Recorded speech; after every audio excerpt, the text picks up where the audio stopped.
Good morning, and thank you for making time for this session. It was a hard act to follow after the Microsoft session, but I'll try to do my best. So I'm here joined with James, my colleague. He's from AWS. We'll be doing the workshop together after this, so please join for the workshop. You'll see a lot of double clicks and triple clicks of the story that will be narrated. So I will cover operational decarbonization, so let me define that.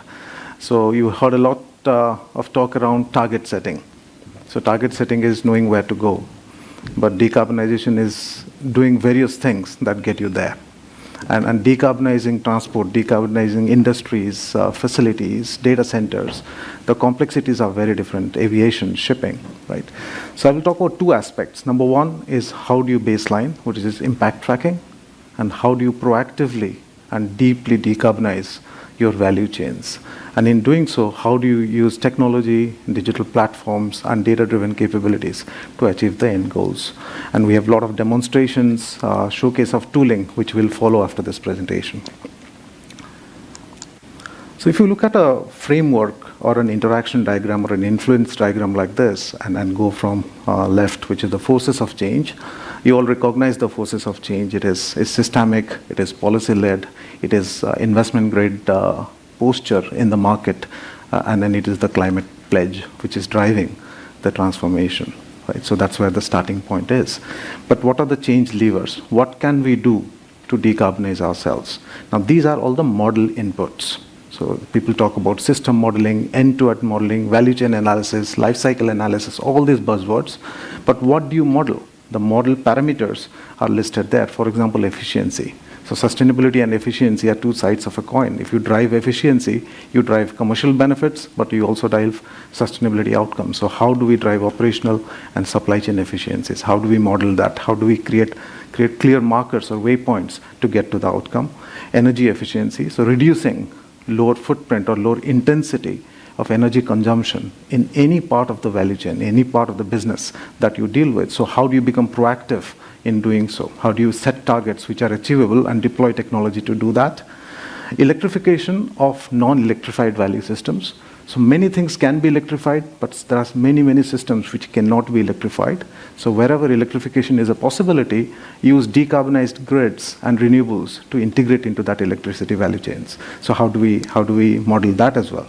Renewables and alternative fuels. So a lot of the hydrocarbon and carbon-intensive fuel needs to be substituted with alternative fuels. You may have heard about SAF in the previous session for aviation. It is in very early stages of development, but biofuels are very well developed. So what are the other alternative fuels? So hydrogen, ammonia. So how do we induce those kind of products into the value chains and do that? So we'll talk a little bit about that. Recycling and circularity. So how do we create circularity as a linkage into the value chains and model that into our scope? And CCS. Not every emission can be fully avoided or removed. There is some part of emission, particularly industrial emission, that will not go away in the near term. So how do we create solutions to abate, store, or sequester those carbon emissions? That is where carbon capture storage fits in. Now, these are the levers that we have to proactively decarbonize value chain, decarbonize sectors and industries without resorting to offsets and tradable instruments. Now, to do that, the enablers are obviously technology. So technology has a very big role to play, not only from a data model perspective, creating the platform capabilities that brings it all together, and I'll articulate that a little bit more in detail. Process innovation, so engineering, technology, and various other aspects of innovations that will happen in the process industries, which will reduce the amount of footprint that we have inherently locked into the systems. And of course, the business model innovation. So a lot of the decarbonization is going to be capital intensive. So there will be some expectations of shareholder value and shareholder returns. So how do we bake that into the business model innovations and create meaningful revenue streams or substitution of revenue streams and profitability in doing this decarbonization commitments. Now, those are the two things, the change levers and the enablers. They need to come together to support our businesses, support our clients in achieving the end outcome. And we have to achieve the end count for various type of industries. Each of them have their own nuance, own complexity. Some of them are harder to abate, and some of them are not. And ultimately, the impact that we are targeting are two different types of impact. One is reducing the footprint, the other is substituting and substituting our profitability, our revenue, so that businesses can sustain themselves and plow back the investments into this decarbonization commitments. So with this influence diagram in context, so how do we create a mechanisms for large-scale global enterprises, regional enterprises to drive to the end outcome? So just a recap of the scope that I talked about. So if you look at the World Economic Forum's display of the emission intensity, a lot of the concentration is around the harder to abate sectors. These are industrial emissions. And the industrial emissions, 80% of that is within a few sectors. So steel, aluminum, and few others. That's where most of the carbon intensity is.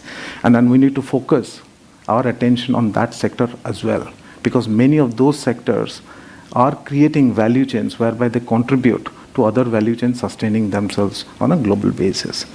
So the next diagram talks about that interaction between different sectors. So if you look at the left, that's where the extractive industries are. Take mining, take oil and gas, where hydrocarbons and ores or other products are generated, which goes into the process industry. The first part of the value chain is low carbon intensive because they use transport, they use some industrial equipment to extract multiple resources, but that goes into process, let's say steel making, aluminum, and other things. That industry is extremely carbon intensive. You are using humongous amount of heat and other energy sources to do that. That's the reason you see the red, yellow, and the gray lines, which is electrification, which is the emissions from electrification and the process emissions themselves. So a lot of emissions locked in there. And then what they produce goes into the next stage. Let's take automotive. They consume steel. If your steel is not decarbonized, the automotive is going to have an inherent material footprint, which will continue to show up in their liabilities. And then, of course, the consumption side.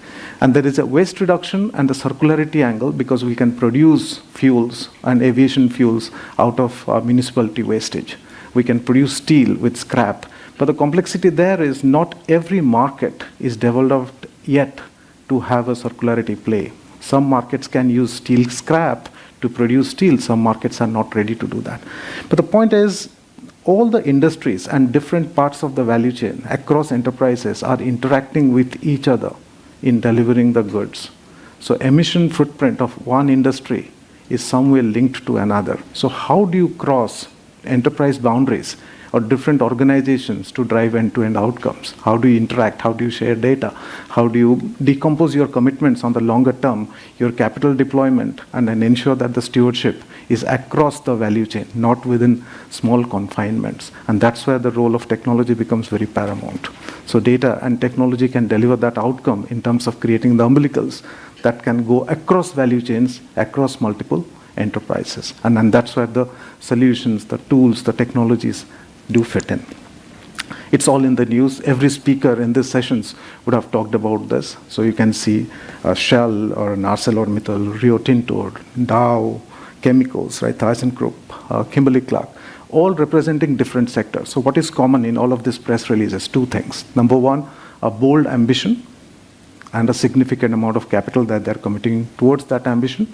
And second thing is, it is an interaction. Every organization is trying to work with somebody else to decarbonize. A Shell, which produces lubricants, they want to work with someone else to decarbonize the value chain. A steel manufacturer is working with a miner, BHP Billiton, to ensure that the upstream intensity goes down.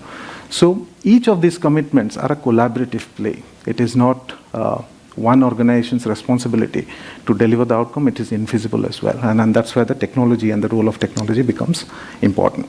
So what are the challenges? And what are the solutions or potential solutions or pathways for these challenges? The first challenge has been very well articulated by the CEO of BHP earlier.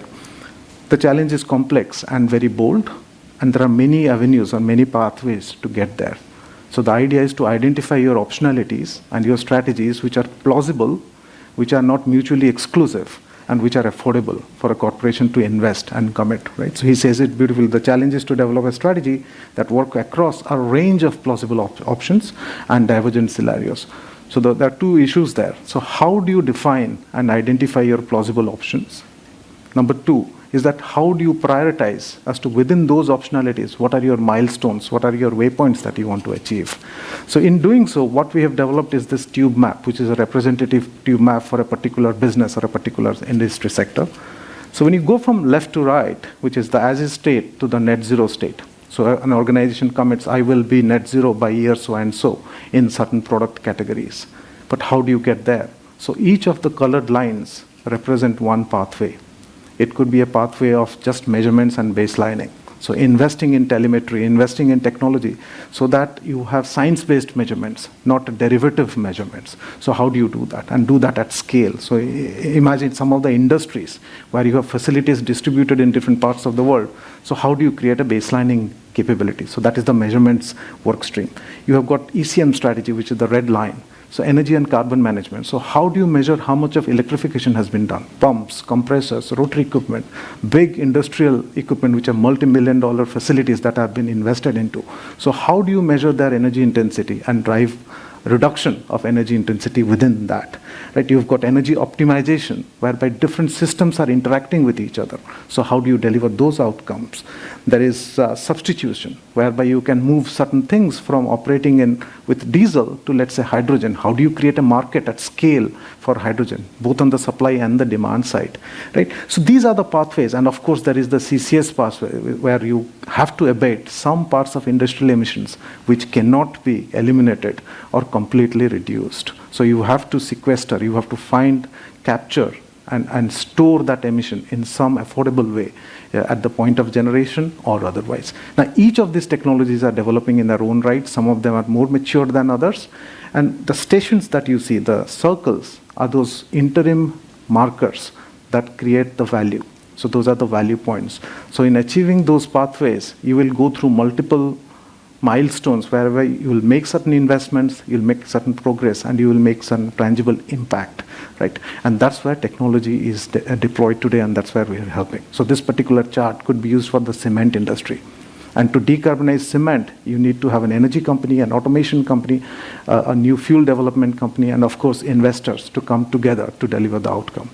So the challenge was, one is to develop a pathway or a set of pathways, clearly identified target-based markers, investment plans and capital stewardship behind that, and a governance mechanism across the value chain to deliver the outcomes. And we are currently producing these kind of pathways, which are like 3 levels deeper into the commitments made by the CEOs or the boards around the climate pledge. Right? So that's challenge one, and you'll see some of that in the workshop and in the booth as well. The second point of the challenge is that climate action plans are to be looked at holistically. Data-driven capability, measurements, engineering technology changes, process changes, material changes, they're only part of the equation. There are many other things that need to be done. Right? So the previous speaker touched upon some of that. We have been a part of the founding committee of Transform to Net Zero. It's an institution in which 9 organizations came together with a fairly profound pledge to drive down carbon intensity in their own businesses through science-based interventions, not through capital interventions of offsetting or buying credits to diminish our carbon intensity. Now, Transform to Net Zero is publishing a transformation guide. The latest one will come out during the Climate Week, and it calls out some of the other aspects of transformation beyond just measurements and decarbonization interventions. So some of them are, for example, how do you set targets? How do you set targets but decompose them at those small circles, the milestones that I showed in the previous chart?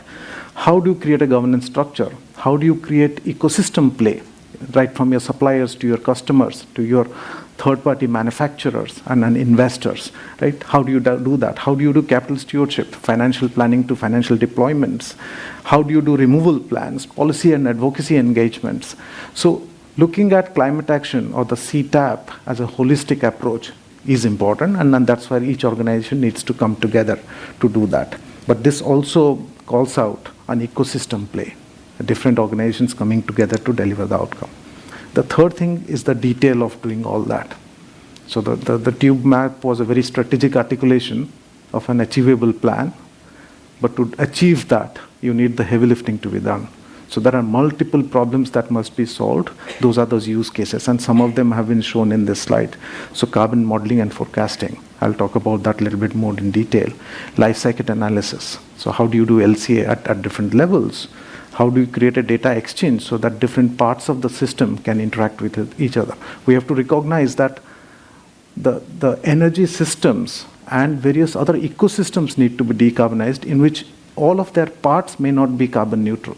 Some parts will be in deficit and some parts will be in surplus, but as long as we can make the systems net zero and decarbonized, then we are delivering the goods required for the climate page. Optimization and using AI models so that we can forecast and manage various parameters so that we are progressive. And of course, trading and offsets. It is going to create markets, so the carbon markets are more matured in certain parts than others, but they will continue to mature as the policies are supporting that. So we need to create a scalable infrastructure for different organizations, different nations, to allow a platform for us to manage offsets and manage the trading. But to do all of that, we need a foundational capability around data, which is able to ingest, model, manage, and provide the insights required for businesses to do that. A very classical digital platform which is needed to deliver the outcome, which cannot be undermined. Right? And that is where the data platform capabilities from technology majors who are making those investments come into the play. So if different organizations invest in data platform capabilities, that creates the foundation for those interactions. The arrows and the colorful arrows that I showed you in the previous slides, they're essentially those digital interactions that happen through technology platforms. And that's the role of technology that we will showcase as a part of that. So James, who is here, he's going to talk about one of their technologies, which is AWS's Carbon Lake, which is trying to innovate and provide a capability around the blue horizontals that can become a common denominator alongside all their services that they are offering to the enterprise clients. So he's going to talk about what is that technology, how does that technology play, when it's going to be released, and what are the nuance of that particular technology. But what we focus on as an organization is to deliver those use cases, which is taking that tube map and each of the circles within that tube map and using technology to solve the problem at scale and deploy that within the organization. So in the booth, in the workshop booth, which is just right across at 12 o'clock, you can come and look at this demonstration. It is a real demo whereby we have done a full level enterprise modeling. So think of it as a real option tree. An organization becoming net zero 15 years down the line. So take that macro problem statement and decompose it down to the lowest possible entity. Take an example of a miner in Australia. Right, so they're producing copper and iron ore and coal and various other things, right? So, and they have got a pledge towards net zero. So the lowest entity is somebody using LPG cylinders to run their canteen or the food services, or using diesel for their dumper trucks. That's the finest lowest entity. But the aggregated entity is to reduce and go net zero in a certain amount of time. And what are the interim milestones? That is the real option tree. So if you can use technology to model out the full real option tree, whereby you understand the intervention required, you can model the sensitivities, you turn a slider, I'm reducing something, I'm replacing something, you are able to look at operational data sets to understand the real impact. It is not theoretical impact, it is science-based impact that can be identified. You understand correlations. By making this intervention, what are the additive or discounting impact on some other parts of the value chain. So we have been able to model all of that with extreme granularity for complex end-to-end value chains. Right? That is the scenario planning, what-if analysis capability that we are giving to the business. And with that, what you can do is you can create your future state models. So future state models are the second pillar of that interaction diagram that I showed. So you are substituting fuels, you are substituting material, you are substituting technology, you are going electrification way rather than your conventional way. All of those are your future state models. You should be able to create a 2 years, 3 years down the line future state model of your businesses and look at the exact footprint at that point of time using science and work backwards from that. So taking those future state models and putting your projects and putting your capital lined up towards those future state models. So that is the value of these decarbonization solutions, which are data-driven, whereby you can create a real footprint of an enterprise at scale with the optionalities, with the pathways, with the interactions, with the impacts, and create a future state model. We will demonstrate that in the workshop session, so those who are interested, please do join in and take a look at that. And underpinning these demonstrations are scalable technology solutions and data platforms, etc. And the same thing has been done for various other sectors, petrochemical businesses. They're innovating a lot, right? So you have heard of crude oil refineries, which used to produce petrol and diesel, and they still do. But the crude to chemicals value chain is changing. Rather than producing transportation fuels, businesses are going down the chemicals path. But those businesses need to decarbonize. They need to reduce energy. And we have done the same thing for petrochemical businesses, cement businesses, steel, aluminum, shipping, which is maritime transportation, long haul, right? And aviation is in the early stages because the complexity is totally different, right? So in summary, operational decarbonization is recognizing an end state of a corporation based on the commitments that have been made by that particular corporation, and decomposing that into finite elements which are addressable. That means there is capital deployment, there is technology deployment, and there is a tangible impact that it can deliver. Those are those nodes. So decomposition of a strategic intent into operational outcomes. That's my takeaway one for you. Number two, each of these operational outcomes are an amalgamation of process changes, engineering and technology changes, and of course, capital deployment. So how do you model that from your current state to a future state? So can technology enable that? And third thing is to be science-based, not theoretical. So if I'm going to reduce something, reduce, replace, or abate, I should be able to exactly understand what the impact will be. So that is where AI and various other attributes of technology that is being created plays a very, very big role. And last point is that decarbonization is an ecosystem play. Different organizations, different parts of the value chain needs to interact each other. And that's why digitalization plays a fundamental role. And then some of the technologies that are available will deliver that outcome for you. So I'll stop at that. Happy to take some questions. We have 5-6 minutes. Any questions on the content that was presented, any different thoughts, any challenges or contra point of view that you may have? Go ahead, sir. Oh, I think he needs a mic.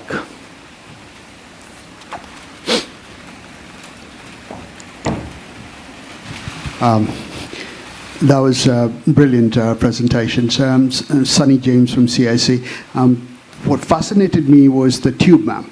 So the question I have is, when you're going on that orange line, you come to a decision point, which line to take to get to the end point. Is that driven by the sector you are in? Does it depend on the investment capacity you have, the management capacity you have, or the size of the organization? Or can any organization choose any of those 6 or 5 options? Right. So choosing the options, it's not about going through one line alone. So most of the organizations, whether global or local, need to traverse multiple pathways within that and concurrently. But then the complexity is that where do you start and how do you prioritize?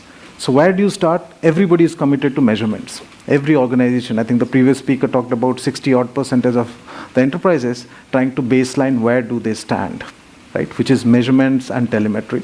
So that commitment is quite profound, and it will only get more and more sophisticated. The other nodes are projects. So you do 2 kinds of project. You do operational efficiency project, which are more infusing some capital, but to make your business as usual much more efficient, which uses less energy, hence less carbon, because energy intensity or operational intensity and sustainability intensity are proxies of each other. So those produce value both from a NPV IRR perspective, which is revenue generating or profit enhancing, but also carbon intensity improvement.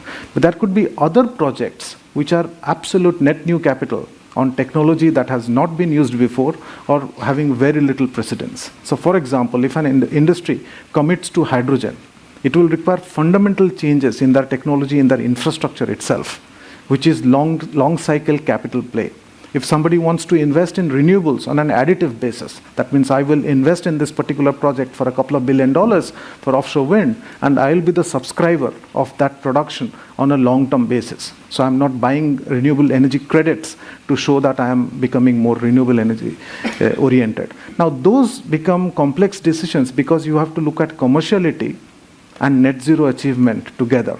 And to produce that, you need both the views. You need a financial view of the landscape and looking ahead where there are so many uncertainties, but you need an operational view of that as well. And the operational view is complex. Right? If I have to forecast that this particular automotive manufacturer will make a switch in certain ways, right? So how do you model a future state which is 2 years, 3 years down the line, and with some level of confidence, give an outcome or a given impact that will be generated out of that is what those nodes are, and that creates the prioritization basis. And that's where you need fairly complex engineering to be modeled in the data science or in the platforms. Bless you. Thank you, Sid. Now, I just want to say, just to reiterate, you do have this workshop happening at 12 o'clock, and you and James are both taking part in that, aren't you, right, where you're demonstrating this technology. So if anyone has any more questions or wants to see this in action, then there is the workshop, which is just across the hallway there, and that's happening at 12 o'clock. But for now, Sid, thank you very much for the presentation. Thank you. Thank you, guys. Thank you.